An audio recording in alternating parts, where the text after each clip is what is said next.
ao Pode Humanizar, o podcast da Humanizer Terapias.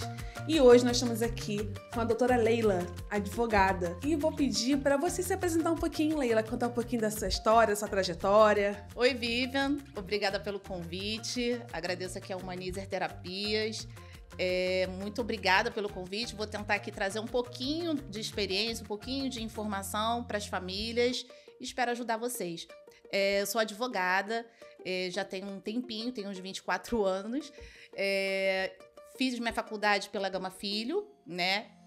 Hoje faço parte da ABA, Associação Brasileira dos Advogados do Rio de Janeiro, da Comissão de Direito Médico e Saúde. E também sou pós-graduanda em Direito Médico e Hospitalar pela PUC-Rio. Perfeito, Leila. Você também é uma mãe atípica, né? E você consegue contar um pouquinho da sua experiência pra gente? Claro. Tive meu filho tem 8 anos. E meu filho nasceu um pouquinho prematuro, nasceu de 36 semanas. E aí o desenvolvimento dele, né, antes de 1 ano, foi um pouquinho... não atingiu os marcos necessários. Demorou a sentar, demorou a andar, né? 1 ano ele não balbuciava. Então ali já me ligou o alerta, né? Não tinha experiência nenhuma, não tinha contato nenhum com nenhuma pessoa, né, atípica, assim. E aí, ali já começou a me ligar o alerta, comecei a procurar vários médicos, em média, sem exagero. Procurei uns 10, em média até 10 neuros. E aí, todos eles falavam a mesma coisa pra mim. Mãe, você está procurando doença no seu filho. Acredito eu que essa seja a fala mais corriqueira que as famílias atípicas ouvem, né? E aí, mesmo assim, eu ainda procurei, conversei com a pediatra dele na época e falei, poxa, fono não faz mal, psicólogo não faz mal, psicopedagogia não faz mal, por quê? Me passa aí o encaminhamento. E aí, ele, com 1 ano e meio, ele já começou a fazer acompanhamento, né? Com psicólogo, psicopedagoga e fonoaudióloga. Dentro dessas terapias, consegui um encaminhamento, né? Uma indicação de um médico. E aí, com 2 anos, ele já estava fazendo acompanhamento com neuro.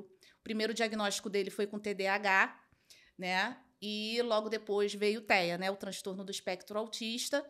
E o diagnóstico só veio com 5 anos, mais ou menos. Mas até os 4 ele não falava absolutamente nada. Ele era não verbal.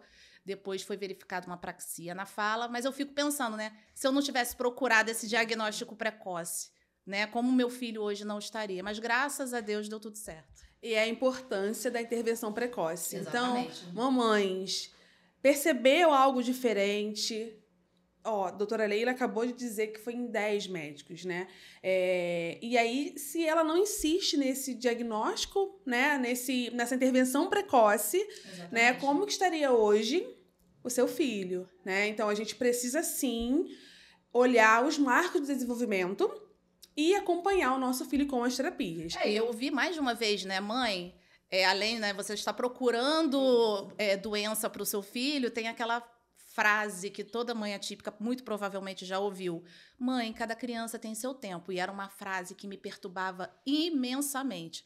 Mas aí graças a Deus deu tudo certo, né? O problema é que hoje a gente vê muito negacionismo, né? Sim, dos pais, né? Sim. Agora, conta pra gente como é que foi o acesso aos direitos do seu filho. Então, depois de alguns anos na advocacia, trabalhei muitos anos na área de família. E aí, por conta do meu filho, eu comecei a desbravar esse mundo atípico, né, neurodivergente, né, das pessoas com deficiência. E aí eu comecei a me interessar e a gente começa a ler, começa a estudar. A gente fica numa corrida contra o tempo, porque é exatamente isso, né, uma corrida contra o tempo. E consegui desbravar algumas coisas. E ali você já vai conversando com uma, conversa com outra, a gente já vai criando uma comunidade atípica, né? E é muito legal. E aí eu já comecei a estudar, já comecei a fazer vários cursos, até que agora eu estou terminando a especialização em Direito Médico e Hospitalar, justamente por conta disso. Então, assim, o meu filho, ele não foi empecilho, digamos assim, para mim. Na realidade, ele só mudou minha rota e foi por uma rota muito melhor. Foi por uma rota maravilhosa, porque quando a gente entra nesse mundo, né, de pessoas neurodivergências, de pessoas com deficiência, é um mundo muito interessante, muito rico, muito sofrido. Não dá pra gente romantizar também, mas é muito bom a gente ver o desenvolvimento tanto dos nossos filhos quanto dos outros, né? Quando a gente vê uma outra criança típica, acho que você deve sentir isso também, né? Na clínica. Diariamente. A gente sente. É muito bom. E qual dica hoje que a gente pode dar para essa mãe? Como acessar os direitos? Quais são esses direitos dessa criança? Porque a gente vê muito, e aí eu como assistente social também, né? A gente vê muito, olha, e o LOAS? E o LOAS e BPC, né? Todo mundo tem direito? Precisa ser diagnosticado um autista, uma pessoa com deficiência, tem direito? Tem um perfil? Pode falar um pouquinho sobre isso pra gente? Então, hoje, que bom, né, que a gente tem acesso à internet. E hoje a gente tem muita informação aí dentro da internet, né? Da pandemia para cá, a gente teve muito mais informação, por mais que a gente já tivesse acesso à internet. O Instagram foi uma porta de entrada, né? Na época da pandemia. Então, assim, hoje a gente tem muito mais informação, né? Nós temos o BPC, o LOAS, que ele não é somente para pessoas no espectro autista. Lembrando que crianças crescem, né? Viram adultos, envelhecem, então a pessoa não deixa de ter o espectro autista, né? A pessoa não deixa de ser pessoa com deficiência. Então, o BPC tem os pré-requisitos que devem ser analisados, né? E caso você não consiga, né, o BPC, sempre procurar um advogado especialista na área para poder verificar se você tem a possibilidade de tentar essa via judicial. Porém, é sempre muito bom lembrar que você pode entrar com o pedido de BPC, mas aí você sempre tem, quem é o beneficiário é o seu filho, é a pessoa com quem você está sendo responsável, né? Então o BPC ele não vai sair no nome da mãe nem do pai, vai sair no nome do beneficiário, que no caso pode ser o filho, né? O curatelado ou tutelado, o idoso, desde, né, que tenha os pré-requisitos lá. Mas tem uma série, né, muito grande, é muito vasto os pré-requisitos, mas sempre pedindo orientação para uma pessoa especialista na área para poder ajudar. Caso não consiga administrativo, não perca as esperanças, pode tentar judicial. Ótimo. Algum outro direito que você sempre é procurado por essas mães para tirarem dúvidas, para judicializar? Hoje a gente está vendo muito problema, né, com os planos de saúde, né, muito problema mesmo. Infelizmente, e além da gente ver não só os problemas com os planos de saúde, o que eu particularmente, como profissional especializada da área, e muito provavelmente as famílias atípicas também, a gente vê uma movimentação de um grupo específico de pessoas para polir os direitos, o acesso, principalmente à saúde dessas pessoas. Então, infelizmente, a gente tem que correr, né, atrás. E quando você contrata um advogado, o advogado não vai correr atrás sozinho, né? A gente precisa de uma equipe. Eu sempre falo que a família é uma equipe. Todo mundo é uma equipe. A clínica é uma equipe, a família é uma equipe, o advogado é a equipe. Todo mundo faz parte da equipe, porque todo mundo é em prol do paciente. Lembrando que Infelizmente, por conta da informação que a gente está tendo hoje, e que bom que a gente está tendo, aparecem muitas pessoas também muito com a intenção única e exclusivamente de tirar vantagem. Então, a gente precisa alertar, principalmente as famílias neurodivergentes, as famílias de pessoas com deficiência em geral, sobre a terapia ABA.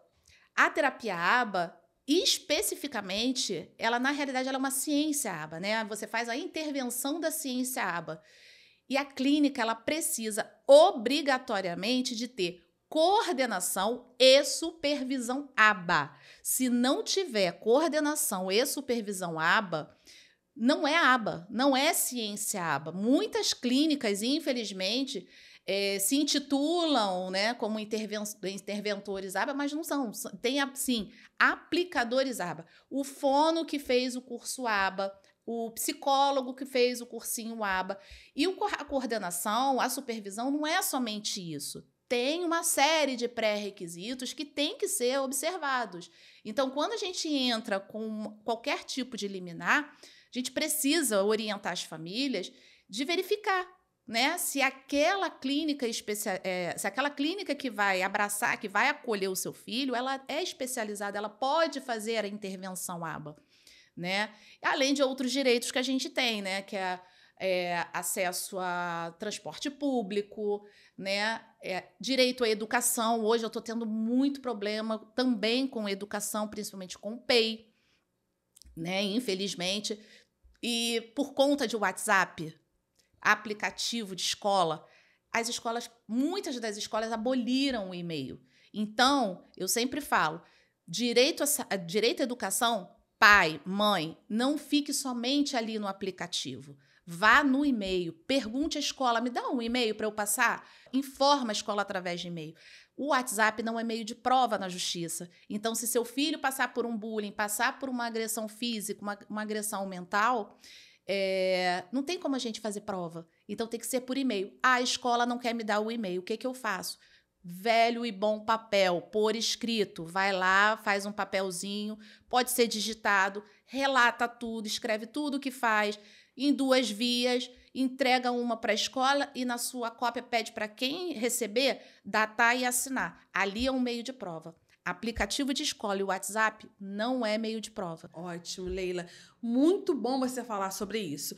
Porque a gente ouve muito falar, vou procurar o advogado porque eu preciso da liminar somente. Não é somente a liminar. A saúde também, mas a escola ela precisa estar capacitada para isso. Exatamente. Muitas escolas hoje perdidas também, assim como clínicas perdidas, né? Não tem o supervisor ABA, não tem ali o acompanhamento da equipe. E a gente aqui da Humanizer faz questão de semanalmente fazer reunião com a equipe, reunião ABA, né? E a nossa coordenação também com cada profissional. É a equipe, né? É isso. Você vai ter o feedback da família, a família vai ter o feedback da equipe multidisciplinar, né? Ninguém trabalha sozinho. É uma equipe. E a escola, infelizmente, muitas escolas ainda não estão preparadas. Mas a gente está aí para lutar, porque desistência não faz parte do nosso vocabulário. Isso. Então, como é que a gente fala com essa mãe que procura a gente e, olha, o PEI, a escola não está conseguindo desenvolver, como é que a gente faz? Que dica que a gente pode dar para essa mãe? É muito interessante você ter, como eu falei logo no início, a equipe. A família trabalha junto com a clínica, que trabalha junto com a assessoria jurídica, e a escola também faz parte da equipe. Então, se a escola ela está, de uma certa forma, negando o PEI, negando qualquer tipo de acesso para aquela criança ter o acolhimento necessário, tem que conversar com a equipe da clínica. A clínica, muito provavelmente, ela vai indicar um profissional que vá até a escola, converse com a escola, converse com o psicopedagogo, com o psicólogo dali da escola, para entender as dificuldades daquela criança, e o profissional da clínica vai passar também a sua experiência e vai explicar para aquela escola como que ela deve se comportar. É uma troca, ninguém nasce sabendo, né? Eu não nasci sabendo, você não nasce, ninguém nasce sabendo. Então, assim, é um mundo hoje, por mais que a gente saiba que é um mundo que sempre existiu, né? O mundo neurodivergente sempre existiu, mas que bom, graças a Deus, hoje a gente não precisa mais esconder as nossas crianças, nossos idosos, nossos adultos, e podemos sim falar, por que não? Eu tenho TDAH, eu tenho TEA, e aí, qual é o problema? É só uma condição. Aquilo ali eu não deixo de ser eu por conta daquela minha condição. A gente sempre faz, né, aquela comparação, né? Se uma criança ela é PCD, ela faz uso da cadeira de rodas, a escola não pode exigir que a criança deixe a cadeira de rodas ali na porta da escola e entre. Entendeu? E por que uma criança que ela tem um transtorno do espectro autista, uma criança que tem um TDAH, ela tem que deixar o TEA, o TDAH, o TOD dela na porta? Isso não é inclusão. Lembrando que inclusão é diferente de integração, né? Explica um pouquinho pra gente sobre isso. A integração, eu vou fazer dar um exemplo aqui, né, da integração. Integração, você me chama para uma festa. Isso é integrar. Você vai para minha festa. Agora, você chega na minha festa, tem um banco ali, você vai ficar sentada ali naquele banco. Vai estar todo mundo aqui se divertindo, brincando, dançando, comendo, e você vai estar sentadinha ali. Você vai estar integrada? Sim, está integrada, está no local. Mas você não vai estar incluída. O que é incluir? Inclusão. Inclusão é você chegar para aquela pessoa que está ali na festa sentada, chamar ela para dançar, chamar ela para conversar, entendeu? Chamar ela ali para sentar na mesa, para bater um papo, para dançar, para brincar. Isso é inclusão, né? Lembrando também que é sempre bom e importante também que a inclusão, como assim também não é igual à integração, a igualdade ela também é diferente de equidade. A escola também tem que entender que igualdade não é equidade, né? Provavelmente as pessoas já devem ter visto um desenho que tem muito na internet isso, um desenho com uma macieira e 3 crianças, cada uma de uma altura. E aí você vai pegar qual a criança que vai pegar a maçã primeira? Obviamente a mais alta. Mas por que você não pode dar um suporte para aquelas outras para pegar a maçã e ela chegar ao objetivo dela? Coloca um caixote para aquela que tem, né, precisa de menos, bota 2 caixotes para aquela atingir o objetivo dela. Isso é equidade, é diferente de igualdade. Igualdade é você colocar as 3 no mesmo patamar e pedir para pegar a maçã. Equidade é você dar igual oportunidade para todas, colocar todas elas no mesmo nível para que ela possa pegar a maçã. Isso, e desenvolver. E desenvolver, E aí exatamente. A gente tem as nossas crianças, nossos adultos também, né? Atípicos, deficientes, que precisam, sim, da equidade, né? Estar incluídos nesse processo. Porque a gente vê muito isso mesmo nas escolas, né? Nossos pacientes voltando... Olha, a gente não conseguiu, vamos lá, e a gente marca a reunião com essa escola, faz a visita para a gente conseguir incluir de fato essa criança. A gente precisa muito avançar com essa parte na educação. E as famílias, a família neurodivergente, eu vejo que ela é muito unida, mas ela tem que ser organizada. A gente não pode ser somente unidos. Nós precisamos ser organizados também. Então, eu sempre falo, pai, mãe, tem uma criança neurodivergente na sua escola, tem uma criança PCD na sua escola, na escola que seu filho estuda, começa a fazer um grupo. Entendeu? Gente, é assim que tem que fazer. Vamos lutar pelas nossas crianças. Nós somos as vozes. A gente tem que falar. Se a gente não falar, não tem como. Doutora Leila, agora fala pra gente quais são os direitos que a família típica mais te procura.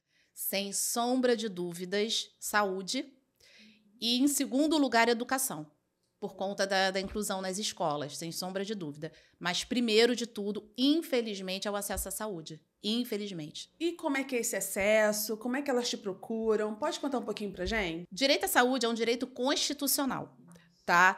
E quando você não tem saúde, você não tem lazer. Entendeu? Você não tem educação. Como você vai exercer o seu direito de educação se você não tem uma saúde para exercer? Como é que você vai exercer seu direito ao lazer se você não tem saúde para exercer esse direito? Entendeu? A saúde está interligada a todos os outros direitos. Mas, infelizmente, hoje o que a gente vê são movimentos para tirar esses acessos. Né? A gente vê aí órgãos que deveriam estar brigando a favor dos pacientes, a favor do direito à saúde, a favor do acesso, e a gente não tem. Entendeu? Então, assim, acesso à saúde é tanto na rede pública quanto na rede privada. E lembrando, rede privada é uma concessão, digamos assim, da saúde, porque a saúde é pública.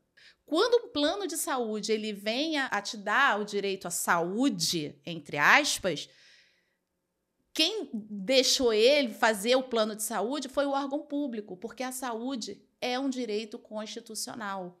Então, assim, se você não tem plano de saúde, você tem direito à saúde. Se você tem plano de saúde, você tem direito à saúde. Todos temos direito. Todos temos direito à saúde. Está na nossa Constituição. Exatamente. Agora, o que a gente mais vê aí a gente sabe aí do nosso problema junto à rede pública, né? Infelizmente, ao SUS. Mas acaba todo mundo correndo para o plano de saúde. E aí, hoje, a maior o maior índice, sim, é de judicialização. Infelizmente, de plano de saúde. Entendeu? Então, a gente primeiro tenta, o administrativo tenta entrar lá em contato com o plano, tenta conversar com eles, tenta pedir indicação de clínica, sempre lembrando que tem que ver qual a terapia, qual o tipo de intervenção o médico especialista indicou, né? E para o plano de saúde, o médico que dá lá o carimbo faz a diferença. Hoje a justiça não entende como o médico pediatra, por exemplo, pedir uma intervenção à aba. Ótimo. Quem são os especialistas que precisam estar pedindo a terapia aba? Quem indica a terapia é o neuro, né? O neurologista, o neuropediatra ou o psiquiatra, né? Hoje a justiça aceita o carimbo desses 2 médicos. Tá? O pediatra teve uma época atrás que aceitava, hoje não aceita mais. Então, hoje a criança faz... que normalmente a gente vê, a criança, os pais, né, vê ali que a criança tem algum tipo de dificuldade, alguma limitação, faz avaliação neuropsicológica, né? E normalmente já procura um especialista na área. E agora, o que eu faço? Já fiquem aqui sabendo, sai da avaliação neuropsicológica, já procura um médico, um psiquiatra ou um neuro, e ele ali vai dar indicação do tipo de terapia, o tipo de intervenção que vai ser feita, né? Com aquele laudo, aí sim a gente entra em contato com o plano, né? A gente ajuda, vê de que forma que a gente vai entrar em contato com o plano. Agora, se o plano negar, lembrando que a inércia, ou seja, se você entrar em contato com o plano e o plano não te der um feedback, o plano simplesmente se calar, é uma forma de negativa. Quando ele fica inerte, quando ele não fala nada, é uma forma de negativa. Então, passou aquele prazo que a ANS já determina, que são de 10 dias úteis, a partir do momento que você recebeu lá o ok do plano de saúde, não teve nenhum tipo de retorno do plano, aí a gente pode entrar com a judicialização. E lembrando, é uma corrida contra o tempo. Assim como pessoa com deficiência física, né? Algumas pessoas que têm a paralisia cerebral, elas precisam, né, de uma intervenção imediata, né? Um estímulo imediato para não ficar ali atrofiado, para não dar um problema, porque o dano, quando a gente demora a dar o tratamento adequado, tem o dano de difícil reparação, muito difícil aquela criança, aquela pessoa, ela conseguir reparar voltar, né, a ter um movimento, né, ou tem um dano irreparável. Sim. Ou ali ela já perdeu. Voltando até a própria história do seu filho. Se imagina se você espera até os 5 anos, quando você conseguir o diagnóstico, iniciar o tratamento. Não tem como. Não tem como. Doutora Leila, a gente percebe muitos pais hoje com medo da justiça, vai demorar, não vai dar certo, é caro. Eu acho que é uma cultura mesmo, né? Sobre isso. Você pode explicar mais ou menos para esses pais, para essas mães, como que é o acesso, quanto tempo mais ou menos demora? É imprescindível a gente lembrar que a família sempre procurar um advogado que trabalhe naquela situação. Entendeu? Um especialista. Um especialista em direito médico, na saúde, PCD, autismo, né? Um especialista, porque isso faz total diferença, né? É impossível eu querer falar sobre psicologia se eu não sou psicóloga. Isso. Né? Se a gente tá com o dente doendo, a gente vai no dentista. Se a gente tá com o osso doendo, a gente vai no ortopedista. E a gente tem que ir sempre no especialista, né? Então, é sempre bom a família procurar um advogado especializado. Né? Isso faz total diferença, total diferença. Como eu falei anteriormente, as famílias atípicas, elas já sabem que a gente tem esse tipo de movimento obscuro aí dos planos de saúde, de tirar, de limitar os direitos, né? Infelizmente. Mas a gente tem que correr atrás disso, a sociedade está aí para correr atrás dos seus direitos. Então, após a parte administrativa, tem os 10 dias úteis, né, que a gente tem que esperar mesmo, né, que é o administrativo. Porém, como eu falei, a gente corre contra o tempo. Então, a medida de urgência é imprescindível. Teoricamente, nos livros falam que a gente tem o juiz tem 48 horas para dar liminar, só que na prática, infelizmente, não é assim. Sim. Depende do juiz que vai cair, do cartório que vai cair, depende do fórum que você vai dar entrada, né? Um fórum da Barra é diferente do fórum de Bangu, que é diferente do fórum da Leopoldina, que é diferente da capital. Então, assim, são diferentes. Não vai tem como, depender vai depender fórum. de muita coisa. Sim. Porém, a atuação do advogado faz total diferença. Ótimo. Entendeu? A gente tem que perturbar. É pré-requisito do advogado ser chato, ser daquele tipo de pessoa que entra no cartório, a pessoa já entorta a boca. Isso. A gente já está acostumado com isso. E quando a gente trabalha com direito médico, é isso. Né? É urgência, né? É urgência. A urgência faz toda a diferença.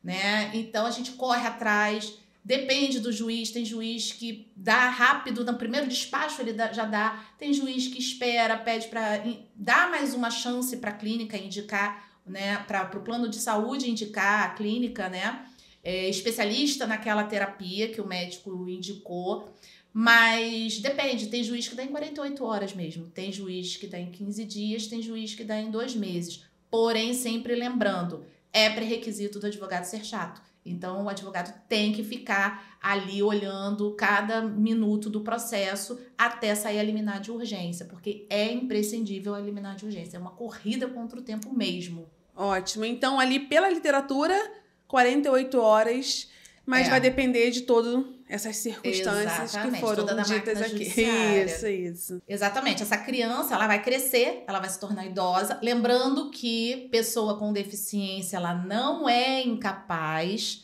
tá? Ótimo. O estatuto da pessoa com deficiência, ela tá lá bem explicado que a pessoa com deficiência, ela não é incapaz. Ou seja, a pessoa que tem transtorno do espectro autista, ela pode exercer a vida civil dela plenamente, obviamente sendo observado caso a caso, sim, né? Assim como uma pessoa que é cadeirante, ela pode exercer a vida civil normalmente, ela pode trabalhar, ela pode casar, ela pode ter filho, pode construir família, pode viajar, ela pode fazer tudo. Então, não impede, obviamente, caso a caso, mas é muito interessante você fazer essa pergunta, porque nós vemos aí, né, as pessoas muito falando em criança, mas a gente tem que lembrar que essa criança ela vai crescer, ela vai atingir a maioridade civil. Então, se aquele paciente, né, que chega aos 18 anos, né, e ele tem a capacidade cognitiva dele, a capacidade de exercer a vida civil dele é limitada, aquela família, aquele responsável por ele, precisa procurar uma assessoria jurídica para ajudá-lo a saber como que vai fazer ali a partir dos 18 anos, né? Porque ele precisa ter conta bancária, ele precisa votar. Isso. Né? Obrigatório no nosso país votar. Então, a gente precisa, dependendo do caso, fazer uma ação de interdição. E aí, com essa interdição, vai ser colocar toda a documentação ali, obviamente, laudo, relatório médico, vai passar por uma perícia. E vai ser colocado ali uma curatela, né, ali provisória. E aí, com essa tutela, você leva, né, na justiça eleitoral, você leva lá para o alistamento, quando é menino, você precisa fazer isso. Então, assim, a gente não pode esquecer que pessoa com deficiência, ela pode exercer sim a capacidade civil. Porém, quando ela não tem essa capacidade, aos 18 anos, precisa fazer a ação de interdição. Então, ela procura um advogado especialista com 18 anos para procurar esse direito. Na verdade, é direito? É um direito dele, entendeu? É um direito dele. Porque é direito e obrigação, porque ele tem o direito de exercer a vida civil, porém ele não pode por conta ali da limitação dele, mas ele também tem a obrigação de alistamento, obrigação de votar, né? A pessoa, ela vai, às vezes, não é porque ela é deficiente, que ela não pode exercer, mas de repente ela tem herança, ela tem uma casa, às vezes o pai ou a mãe deixou negócios para aquela pessoa. Quem vai administrar? Quem vai responder por aquela pessoa? E precisa ser a mãe? Necessariamente a mãe? Quem tenha o pátrio poder pela criança. Pode ser o pai, pode ser a mãe. Agora, se aquele paciente não tem pai nem mãe, provavelmente alguém tem a guarda dele. Ótimo. Né? Mesmo que seja tácita, digamos assim. Não tem nada na justiça dizendo, olha, eu tenho a guarda dessa criança, eu cuido. Mas na grande maioria das vezes, quando não tem o pai ou a mãe, tem a tutela, né? Ou tem a guarda provisória. Ótimo, foi bem esclarecedor. Muito obrigada, doutora Leila. Estamos aqui encerrando mais um episódio do Pode Humanizar, o podcast da Humanizer Terapias. Obrigada, Vivian. Agradeço imensamente a Humanizer Terapias por essa oportunidade da gente trazer um pouquinho de informação, né, para as famílias neurodivergentes, para trazer uma informação para as pessoas com deficiência. E espero ser convidada novamente. Pode me chamar que eu tô aqui. Se você gostou do nosso conteúdo, curte, comente e compartilhe com outras mães. E até o próximo episódio.